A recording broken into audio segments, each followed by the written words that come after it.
Pasca penetapan daftar pemilih tetap oleh KPU Sulawesi Selatan, Dinas Kependudukan dan Catatan Sipil Provinsi Sulawesi Selatan kembali dalam sorotan untuk segera menggenjot perekaman IKTP. Tercatat sebanyak 64.000 warga belum melakukan perekaman. 64.000 warga ini tersebar di 10 kabupaten kota di Sulawesi Selatan. Dinas Kependudukan Pencatatan Sipil Pengendalian Penduduk dan Keluarga Berencana Provinsi Sulawesi Selatan segera menurunkan tim untuk melakukan perekaman di 10 kabupaten kota di Sulawesi Selatan. Tim ini diturunkan agar seluruh warga Sulawesi Selatan segera melakukan perekaman EKTP.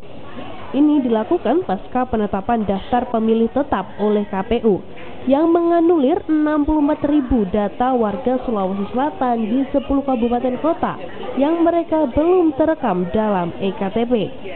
Harus rajin-rajin sosialisasi. Kita harus rajin-rajin memang menjemput bola. Tidak bisa kita menunggu bola di kantor.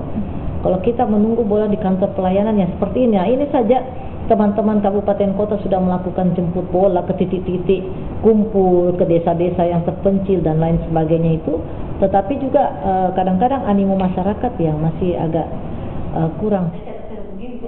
10 kabupaten yang belum merampungkan perekaman EKTP diantaranya Wajo, Toraja, Luwu, Takalar, Jeneponto, Baru, Luwu Utara, Palopo, Luwu Timur, dan Sidrap.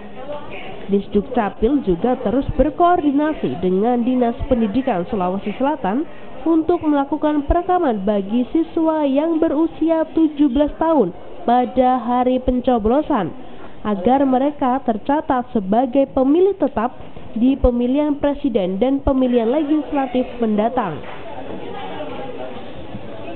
Nila Rustam, Kompas TV Makassar, Sulawesi Selatan.